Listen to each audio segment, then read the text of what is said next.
தேவனுண்டு, நித்தமும் நடத்துவார். நினைக்கும் தேவனுண்டு, நித்தமும் நடத்துவார். அவர் கோலும் தடியுமே என்னை தேற்றி நடத்துமே. அவர் கோலும் தடியுமே என்னை தேற்றி நடத்துமே. நினைக்கும் தேவனுண்டு, நித்தமும் நடத்துவார். மரண பாதையிலே நடந்த வேளையிலே, மரண பாதையிலே நடந்த வேளையிலே, ஜீவதேவன் ஜீவன் தந்தார் பாடி மகிழ்ந்திடுவே.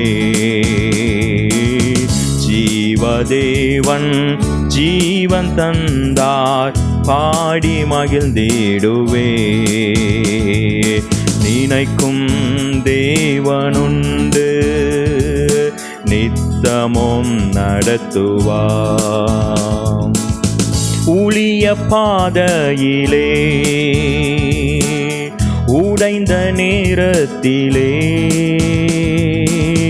ஊழிய பாதையிலே உடைந்த நேரத்திலே, உண்மை தேவன் உயிர்ப்பித்தாரே உயர்த்தி போற்றிடுவே. உண்மை தேவன் உயிர்ப்பித்தாரே உயர்த்தி போற்றிடுவே.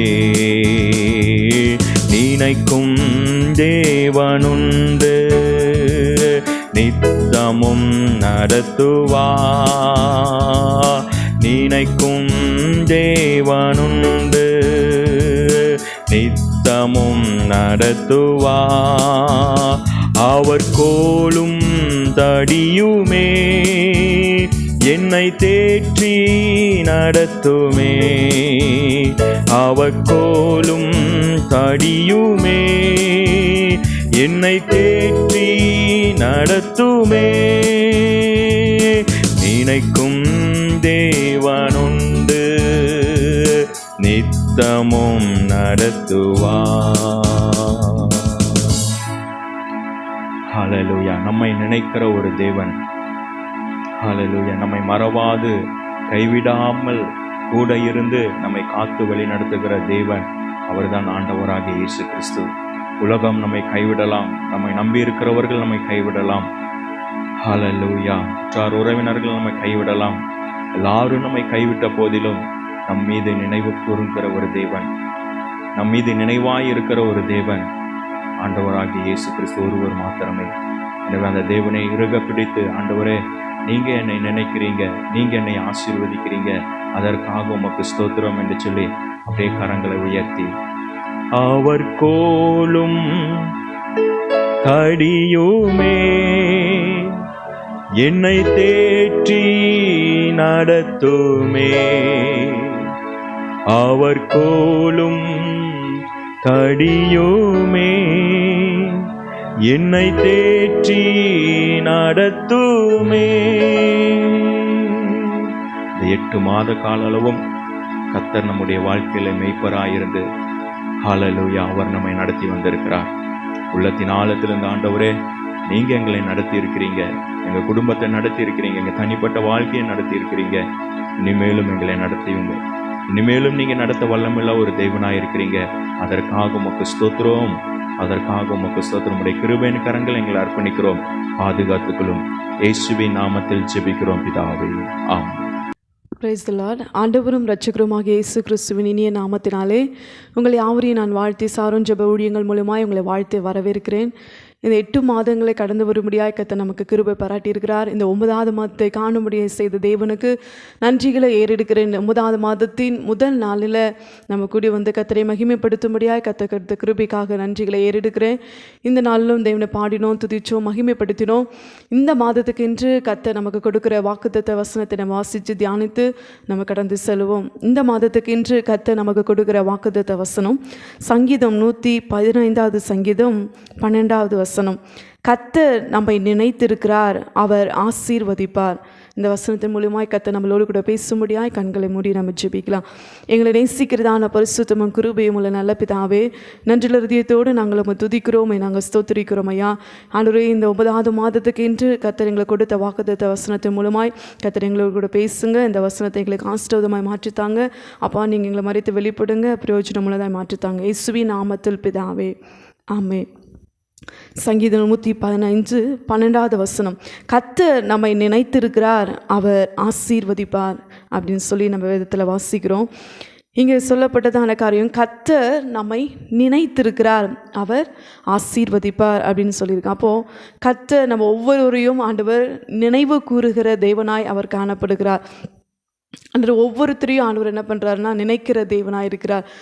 அவனை சங்கீதம் 8 நாள்லாம் நம்ம வாசிக்கிறோம். மனுஷனை நினைப்பதற்கும் அவனை விசாரிப்பதற்கும் நான் எம்மாத்திரம் அப்படின்னு சொல்லிட்டு அங்கே தாவீது சொல்லுகிறத நம்ம வாசிக்கிறோம். அப்போது ஒரு மனுஷனை ஆண்டவர் நினைக்க வேண்டுமானா அவர் நினைச்சாதான் ஆண்டவர் என்ன பண்ண முடியும், ஆசீர்வதிக்க முடியும்.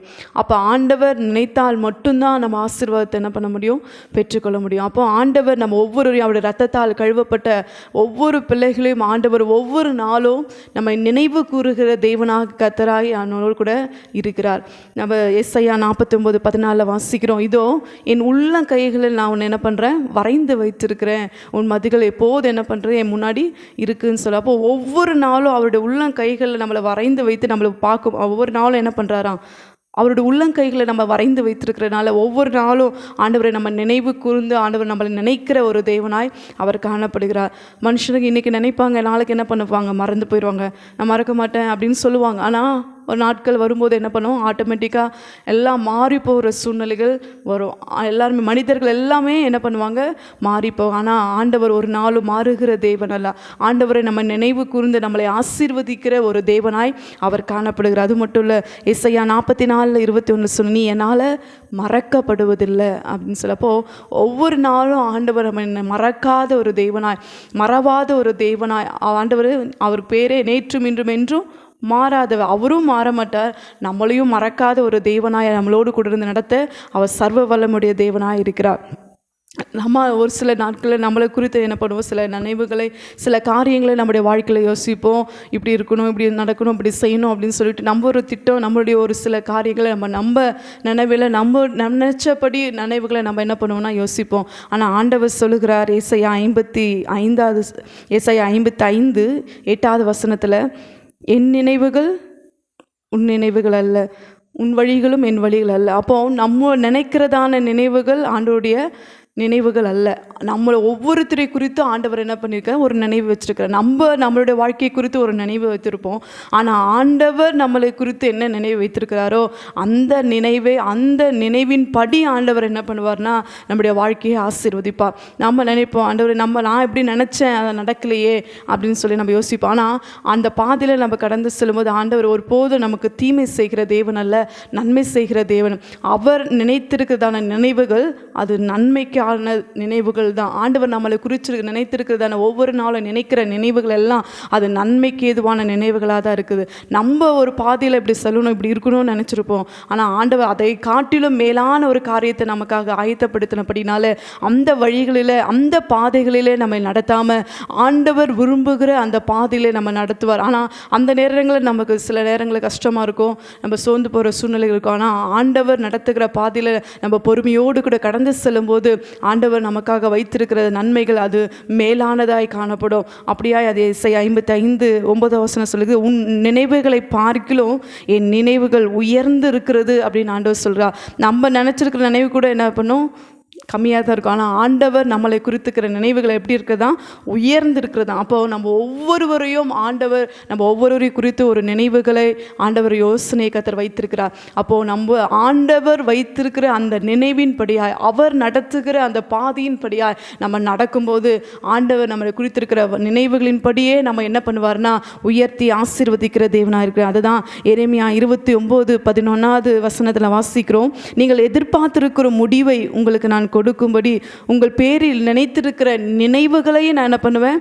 அறிவேன். அது தீமைக்கல்ல, நன்மைக்கு ஏதுவானவைகள் அப்படின்னு சொல்லி அங்கே சொல்கிறார். அப்போது ஆண்டவர் நம்ம குறித்து வச்சிருக்கிற நினைவுகளையும் அவர் என்ன பண்ணியிருக்காருன்னா அறிந்தவராய் அவர் காணப்படாகவே இந்த நாட்களில் நான் மறக்கப்பட்டிருக்கிறேனோ, என்னை யாரும் நினைக்கிறையே அப்படின்னு சொல்லி நீங்கள் கலங்க வேண்டாம்.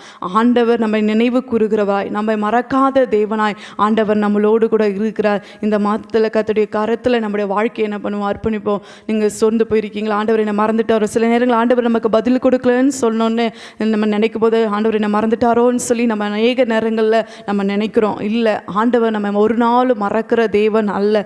அவரை நம்ம உள்ளங்கைகளில் என்ன பண்ணியிருக்கார்? நம்ம வரைந்து வைத்திருக்கிற தேவனாய் அவர் காணப்படுகிறார். உதாரணமாக யோசேப்புடைய சம்பவத்தை நம்ம வேதத்தில் எடுத்துட்டோன்னா, அவர் சகோதரர்களால் கைவிடப்பட்ட நிலைமையில், குழியில் போடப்பட்ட நிலைமைகள் அவருக்கு வந்தது அந்த சூழ்நிலை. யோசேப்பு பார்த்துருப்பாரா? அவர் நினச்சிருப்பார் நம்ம இப்படியே தான் அன்னதம்பங்களுக்கு கொண்டு போய் சாப்பாடு கொடுத்துட்டு வந்துட்டுருப்போம், இப்படிப்பட்ட ஒரு சூழ்நிலை தான் நம்ம வாழ்க்கை இருக்குன்னு சொல்லி அவர் ஒரு நினைவாக நினச்சிருப்பார். ஆனால் ஆண்டவர் யோசேப்பு குறித்து வைத்திருக்கிற நினைவு அது பெரிதானவைகளாக இருந்துச்சு. எப்படி வசனம் சொல்லிச்சோ, உன் நினைவுகளை காட்டு, என் நினைவுகள் உயர்ந்து இருக்குதுன்னு சொன்ன வேத வசனத்தின்படி யோசேப்பு ஒரு உதாரணமாக அவர் இருக்கிறார். யோசேப்பு சாதாரணமாக தான் நினச்சிருப்பார், எப்படியோ படிப்போம், வேலைக்கு போவோம், இப்படி ஆளுகளை பேசிட்டுருக்குறோம், ஏதோ ஒரு இப்படி போவோம் அப்படின்னு நினச்சிருப்பார். ஆனால் ஆண்டவர் யோசேப்பு குறித்து வைத்திருக்கிற நினைவுகள் அது உயர்ந்ததாய் காணப்பட்டுருச்சு. நடக்கிறதான சம்பவங்களை, சூழ்நிலைகளை யோசேப்பு பார்த்தாரானா, ஆண்டவர் முடிவில் அவருக்கு வச்சிருந்த ஆசீர்வாதத்துக்கும் இடையில நடந்ததான சம்பவங்களுக்கும் சம்மந்தமே இல்லை. அவர் அந்த சூழ்நிலையை பார்த்துருப்பாரானா அந்த உயர்வுக்கும் இதுக்கும் சம்மந்தமே இல்லை. ஆனால் ஆண்டவர் அந்த நடத்தின அந்த பாதைகளெல்லாம் யோசேப்பு என்ன பண்ணார்னா பொறுமையோடு கூட அவர் கடந்து வந்தார்.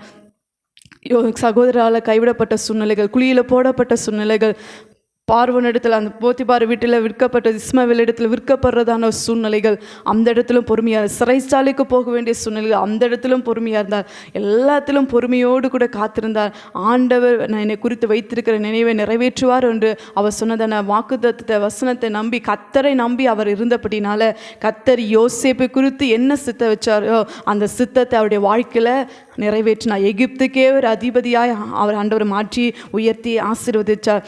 சகோதரர்கள் என்ன பண்ணாங்க? அவருக்கு தீமை செய்ய நினைத்தார்கள். அதுதான் ஆதியாகமம் 50வது அதிகாரம் 20வது வசனத்தில் வாசிக்கிறோம். நீங்கள் எனக்கு தீமை செய்ய நினைத்தீர்கள், தேவனோ அதை நன்மையாய் முடிய பண்ணினார்னு சொல்லி நம்ம வேதத்தில் வாசிக்கிறோம். அப்போது சகோதரர்கள் நினச்சாங்க யோசேப்புக்கு தீமை செய்யணும்னு சொல்லிட்டு, ஆண்டவர் நினைச்சாரு யோசேப்பை நான் ஆசீர்வதிச்சு நான் உயர்த்தணும்னு சொல்லி அந்த சாதாரணமாக உயர்த்தலை, எகிப்துக்கு அதிபதியாய் ஆண்டவர் யோசேப்பை உயர்த்தி ஆசீர்வதிச்சார். இன்றைக்கு இதை பார்த்து கொண்டிருக்கிற, கேட்டுக்கொண்டிருக்கிற யாவரும் தேவனுடைய பிள்ளைகள் யாவருக்கும் நான் சொல்லுகிற காரியம், நம்முடைய காரியங்களை, நம்ம சூழ்நிலைகளை பார்க்கும்போது, நம்ம கைவிடப்பட்ட சூழ்நிலை, எல்லாரால மறக்கப்பட்ட ஒரு சூழ்நிலைகளை காணப்படுறீங்களா? கவலைப்படாதீங்க. ஆண்டவர் நம்மை நாளில் கொடுத்த வாக்குத்தத்த வசனத்தின்படி கர்த்தர் நம்மை நினைத்திருக்கிறார். நம்ம ஒவ்வொருவரையும் இந்த மாதத்தில் ஆசீர்வதிச்சு நம்ம ஆண்டவர் வழி நடத்த போகிறார்.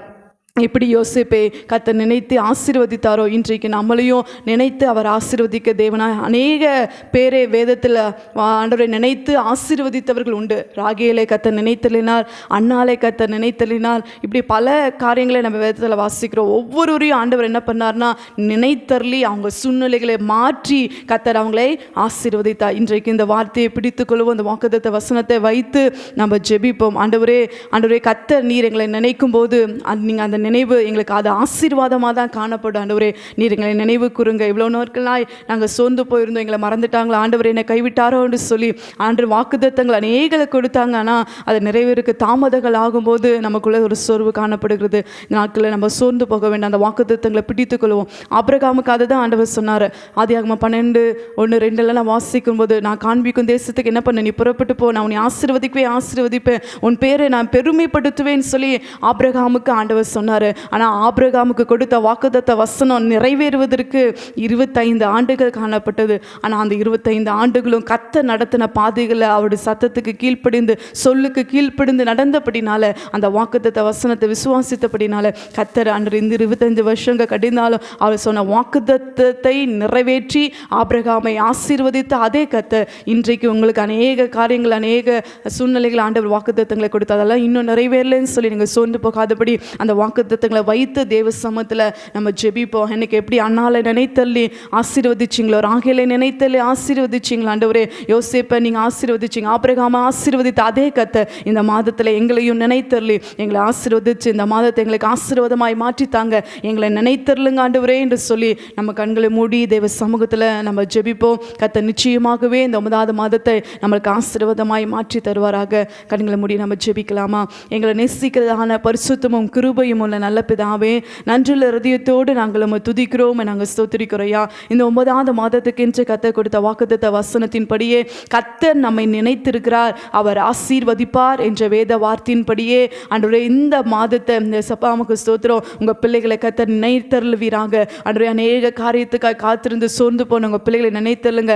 மனிதரால் அப்போ மறக்கப்பட்ட நிலைமையில காணப்படுற உங்கள் பிள்ளைகளை கர்த்தர் தயவாய் நினைவு கூர்ந்து அப்பா நீங்கள் ஆசீர்வதிக்கும்படியா ஜெபிக்கிறையா ஆண்டவரே. உங்கள் பிள்ளைகள் நினைத்திருக்கிற நினைவுகளை காட்டிலும் உங்கள் நினைவுகள் அது உயர்ந்ததாக இருக்கிறது. அப்படி ஒவ்வொரு பிள்ளைகளை குறித்து நீங்கள் வைத்திருக்கிற அந்த நினைவுகளை இந்த மாதத்தில் கர்த்தர் நிறைவேற்றி உங்கள் பிள்ளைகளை உயர்த்தி நீங்கள் ஆசீர்வதிக்கும்படியா நாங்கள் ஜெபித்து நாங்கள் ஒப்பு கொடுக்குறோம். அவங்க வாக்குத்தத்த வசனத்தை பிடித்து கொண்டு இந்த மாதத்தில் ஜெபித்து ஜெயத்தை காண கர்த்தர் ஒவ்வொரு பிள்ளைகளுக்கு இதை பார்த்து கேட்டுக்கொண்டிருக்கிற எல்லா தேவ ஜனங்களுக்கும் தேவ பிள்ளைகளுக்கும் இந்த மாதத்தை ஆசீர்வதித்து கொடுங்கன்னு சொல்லி நாங்கள் ஜெபித்து உங்கள் கரத்தில் ஒப்பு கொடுக்குறோம். கர்த்தர் பொறுப்பெடுத்துக்கொள்ளுங்க, பெரிய காரியங்களை செய்யுங்க. எல்லாம் துதி கன மகிமை ஒருவருக்கே நாங்கள் செலுத்துகிறோம். இயேசுவின் நாமத்தில் ஜெபிக்கிறோம் நல்ல பிதாவே, ஆமென். என் ஆத்துமாவே கர்த்தரை ஸ்தோத்திரி, என் முழுலுமே பரிசுத்த நாமத்தை ஸ்தோத்திரி. என் ஆத்துமாவே கர்த்தரை ஸ்தோத்திரி, அவர் செய்த சகல உபகாரங்களை மறவாதே. ஆமென்.